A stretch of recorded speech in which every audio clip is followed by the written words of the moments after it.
มีขายอยู่เราไปซื้อบ้านไหนก็ได้ไปเข้าบ้านไหนก็ได้ราคาเท่ากันหมดขายได้เท่าไหร่ก็เอารวมกันทุกวันเดือนหนึ่งเรามาแบ่งกัน1 ครั้งค่ะมันเป็นของสหกรณ์หมู่บ้านฮะขายมาได้18 ปีแล้วค่ะฮะปี 2007นะคะยังเคยออกทีวีเมืองลาวเลยนะแต่ว่าช่องไหนหนูไม่รู้เลยนะแต่ว่าถ้าทีวีเมืองไทยช่อง3กับช่อง5ออกบ่อยด้วยนะเหมือนเจ้านายเมืองไทยก็เคยเข้ามาหลายรอบด้วยนะขอแนะนำตัวเองหน่อยหนูชื่ออีแอดค่ะพิมพ์ไตดื้อค่ะอีแอดนะวาเลยดูอะไรคะพักหรือพักหรืออันนี้ก็คือลืมก็ไม่ลืมว่าหลังยินดีพี่น้องเมืองลาวมาแอวเมือง12 ปันนาเท่าไหร่กูได้ดูไม่ขัดใจอู้ตายเรือพูดไม่ค่อยเก่งแล้วเพราะว่าขายมีดมาได้10 กว่าปีแล้วก็อู้ไทยมาทุกวันด้วย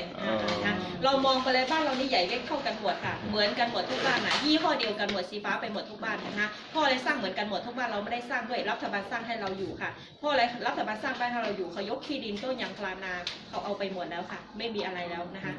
วัดหลวงเมืองลื้อเคยไปเที่ยวกันแล้วยังวัดหลวงไปใครตรงนี้ด้วยสมัยก่อนนี่มันปลูกต้นยางพาราไปหมดเลยเราก็กินยางมาทุกวันค่ะแต่ว่าตอนนี้ต้นยางพาราไม่มีแล้วรัฐบาลต้องเลี้ยงเราด้วยเพราะว่าไม่ว่าเป็นพี่น้องเมืองลาวหรือว่าพี่น้องไตลื้อเราไม่มีอาชีพทำแล้วไม่มีสตังค์เข้ามือสักบาทอยู่ไม่ได้เหมือนกันเลยค่ะเขาสร้างบ้านให้เราอยู่เสร็จแล้วผลิตมีดอย่างนี้ให้เราขายด้วยบ้านหลังก็มีขายตรงข้ามก็มีขายเราไปซื้อบ้านไหนก็ได้มันเป็นของสหกรณ์นะคะแล้วตอนนี้หนูแต่ประมาณจะใช้10 กว่านาทีด้วยแนะนำของมาด้วยนะคะแนะนำจบไปแล้วเราต้องการก็ซื้อไม่ต้องการก็เราเข้ามาพักผ่อนหย่อนใจด้วยเราไม่ได้พูดถึงไม่ซื้อเราไม่ซื้อไม่ให้ออกไปไม่ได้ว่านี้ด้วยนะมันเป็นของสหกรณ์นะคะแล้วตอนนี้จะแนะนำตัวนี้ไปก่อนด้วยมันใช้ได้สารพัดประโยชน์นะทั้งหมดใช้ได้12 อย่างนะหน้าตาอย่างนี้ค่ะข้างนอกมันมีอยู่เยอะแยะด้วยแต่ว่ามันไม่ใช่เหล็กของเราค่ะอันนี้คือเหล็กแมงกานีสนะคะเหล็กแมงกานีสกันนะคะเหล็กแมงกานีสเนี่ยมาทำของมันทำของถ่านกระสุนปืนด้วยนะมันแข็งแกร่งมากซื้อกลับบ้านเราไปแล้วไปปอกเปลือกอ้อยฟักเขียวฟักทองเปลือกอ้อยนะมีปัญหาอะไรนะฟักเขียวฟักทองค่ะได้ไปหมดเลยนะคะเพราะว่านะคะข้ออะไรเราเสียเวลาเข้ามาหมู่บ้านเรานี้นะคะก็คือนี่มันใช้เหล็กแข็งเหล็กก้านเหล็กมันทำบ้านนะคะเรามาก็ต้องมาเลยค่ะไม่มาก็ต้องมาเลยค่ะข้ออะไรนะคะวันไหนผ่านด่านเข้ามากี่ลูกโทรมีกี่คนนะรัฐบาลให้ไกด์พาเราเข้ามาทุกคนด้วยเพราะว่าเราไม่มีอาชีพทำแล้วค่ะมีแต่นี้ด้วยนะเข้ามาฟังอธิบายนี่นำจบไปแล้วเราต้องการก็ซื้อด้วยนะเราใช้ปอกเปลือกก็ได้ง่ายเลยนะเอามันลงได้เอามันขึ้นได้นะเอาขึ้นเอาลงถูขึ้นถูลงขึ้นลงนะอย่ากินเลยไม่เกี่ยวค่ะแล้วอย่างที่บอกอย่างนั้นเลยนะคะถ้ามันเป็นของธรรมดาคุมไม้ไปแล้วค่ะมันก็ชื่อไปแล้วแต่ว่านี่มันคุมเหมือนเดิมด้วยนะแล้วมาปอกเปลือกผลไม้ได้เหมือนที่สาที่แอปเปิลมะม่วงแตงกวามะละกอนะคะลูกกลมๆแบบนี้ก็เราใช้ปอกเหมือนกันได้นะเดี๋ยวว่าเราซื้อกลับบ้านเราไปแล้วค่ะนะคะห้ามเอาไปปอกเปลือกทุเรียนกับมะพร้าวค่ะทุเรียนกับมะพร้าวไม่ได้ถ้าเหมือนไม่ปีนฮะเราก็ปล่อยนี้ไปด้วยไม่ว่าเราไปใช้ปอกแบบไหนมันง่ายกว่ามีดอยู่แล้วค่ะง่ายกว่ามีดไปด้วยแล้วเอามาทำแผ่นก็ได้มะม่วงเป็นแผ่นแตงกวาเป็นแผ่นกล้วยฉาบเป็นแผ่นหน่อไม้เป็นแผ่นมันก็เป็นแผ่นเนี่ยมาด้วยนะเราต้องการเราแผ่นใหญ่แผ่นยาวนะเราก็ขุดไปยาวๆด้วยแล้วแต่เราด้วยมันแล้วเป็นแผ่นยาวอย่างเงี้ยมาด้วยนะแล้วใช้ได้อีกอย่างนึงด้วยเรากินเกี๊ยวซ่าไปแล้วเราต้องใช้มีดไปสับด้วยถ้าเราใช้มีดมาสับเส้นเกี๊ยวซ่าเสียงดังไปเลยนะแบบนี้ไปเสียงดังมากเลยนะลูกคุณค่ะไม่มีไม่ขาดเสียงนะคะแล้วใช้มีดปอกตัวนี้ก็ได้เหมือนกันค่ะไม่มีเสียงด้วยเราใช้ถูไปถูมาถูไปถูมาถูขึ้นถูลงอะไรด้วยนะถ้าเราไม่ได้ผลแรงเยอะมันก็เป็นเล็กเป็นฝอยด้วยเอาใส่เกี๊ยวซ่าใส่ฝอยด้วยค่ะเล็กฝอยด้วยนะคะเอาแรงเยอะไปแล้วมันก็เป็นอันใหญ่ด้วยเอามาใส่ส้มตำได้ใส่มะละกอได้ขนมจีนน้ำยาได้แต่ว่าเราซื้อกลับบ้านเราไปแล้วถ้ามาไปหั่นเนื้อบ่ได้ถ้าหั่นเนื้อได้หนูไม่ต้องขายมีดแล้วค่ะหั่นเนื้อบ่ได้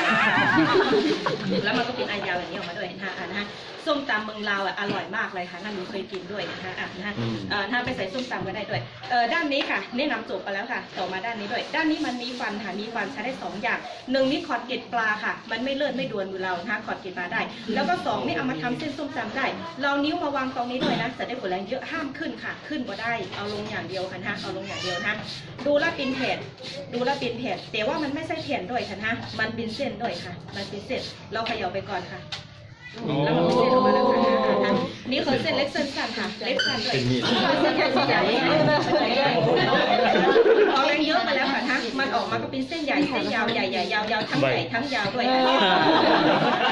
อย่าคิดมากนะไอ้หมอโตเกะปินโตดีแล้วโตเกะค่ะพี่มองตรงๆพอมองหน้าตานี่เหมือนไอ้บัตรตัวร้ายไปทุกคนด้วยนะไอ้บัตรตัวร้ายไหมฮะตัวร้ายเปรียบว่าพี่ผู้ชายค่ะไอ้บัตรตัวร้ายนี่เปรียบว่า พี่ผู้ชายค่ะร่ำรวยไปแล้วสร้างไปหลายบ้านมีหลายเมียมีหลายครอบครัวด้วยมีหลายคนอยู่ในเมืองจีนห้ามพูดอีนางตัวร้ายเปียวผู้หญิงมีหลายผัวค่ะมีเมียหลายคนด้วยนะมีแต่สาวตัวดีอีนางตัวดีแต่งงานไปแล้วก็อีนางตัวดีค่ะท่านนี้ก็อีนางตัวดีแล้วค่ะลูกก็มีแล้วค่ะนะ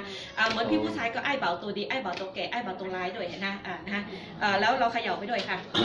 แล้วมันมีเส้นสวยอย่างนี้ออกมาด้วยค่ะนะคะแต่ว่าหัวใช่เท้าที่เมืองลาวมันมีหัวใหญ่ยาวไหมคะตอนนี้เมื่อเดิมนี่มันไม่มีเลยนะสมัยก่อนนะถามไปทุกกุ๊กก็บอกมาในเมืองไทยเมืองเราเล็กๆสั้นๆด้วยเนาะ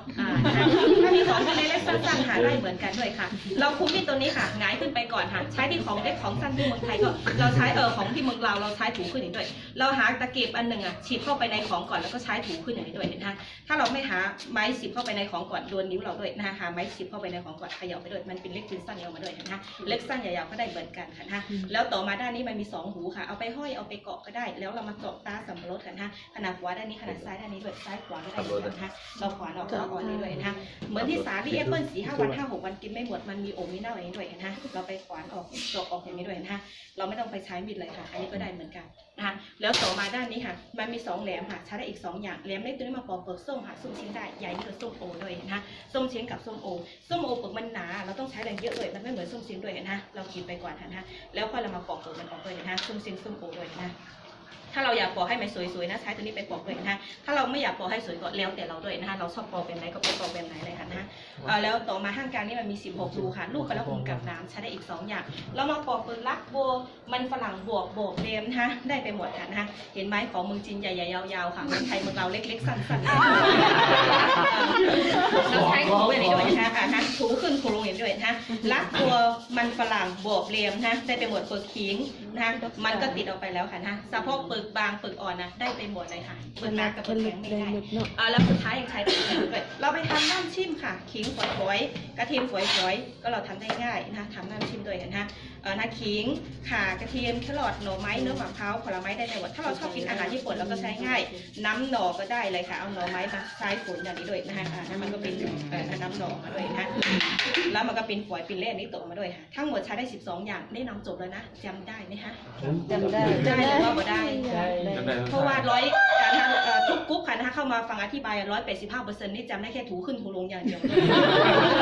ถ้าจำไม่ได้ก็มีคู่มือถ้าเราอ่านภาษาไทยออกก็คู่มือไปด้วยเขียนภาษาไทยเต็มหมดเลยค่ะนะเพราะว่ากรุ๊ปไทยนี่มันเยอะด้วยนะเยอะกับกรุ๊ปจีนกรุ๊ปลาวด้วยนะใช้ได้12อย่างใช้ได้นาน15 ปีด้วยเมื่อกี้หนูบอกไปแล้วค่ะนี่คือเหล็กโมกินิสค่ะไม่ใช่สแตนเลสด้วยค่ะเหล็กโมกินิสแต่อยู่ในตู้ของอยู่ในตู้นี้ค่ะมันคุมกว่านี้เยอะเลยนะอันนี้เราสาธิตมาทุกวันด้วยนะยาวกว่าหนึ่งเดือนด้วยนะผิวฟักทองไม่มีปัญหาด้วยนะคะด้ามจับสีส้มตัวนี้ค่ะมันเป็นยางพาราตัวนี้มันเป็นยางพาราค่ะยางพารานี่มันนิ่มอ่ะตกไปแล้วไม่ต้องกลัวมันขาดนะเหยียบได้เดี๋ยวว่าเราซื้อกลับบ้านมาเลยซื้อไปใช้ไม่ซื้อไปเหยียบเลยอย่าไปเหยียบทุกวันปอกผลไม้ก็ไม่กล้ากินก็นี่แหละเหยียบมาทุกกุ๊กมาได้ล้างด้วยนะคะแนะนำจบไปแล้วตอนนี้จะบอกราคานะคะราคาเหมือนเดิมเพราะมันเป็นของสหกรณ์ในหมู่บ้านเราไม่เคยเปลี่ยนเลยค่ะไม่ว่าเราเข้ามากี่ครั้งกี่รอบค่ะเหมือนเดิมอันละ20 หยวนค่ะอันละ20 หยวน20 หยวน110 บาทเงินไทยเงินบาทที่ค่าถ้าซื้อครบ5 อันไปแล้วแถมไป1 อันค่ะ5แถม1ต่อไปเรื่อยๆ10ก็แถม2ค่ะ15ก็แถม3 20แถม4 15แถม5 30แถม6แล้วต่อมาค่ะตอนนี้แนะนำของใหม่ไปด้วยค่ะตอนนี้ยังซื้อบ่ได้ค่ะแนะนำยังไม่จบด้วยนะคะถ้าเป็นของเราตัวเองนี่อยากได้ก็ขายไปเลยแต่ว่าตอนนี้มันเป็นของสหกรณ์ในหมู่บ้านเราด้วยต้องแนะนำของต้องแนะนำจบไปด้วยนะคะแล้วต่อมาตอนนี้หนูจะแนะนำที่บีบมะนาวนี้ด้วยนะ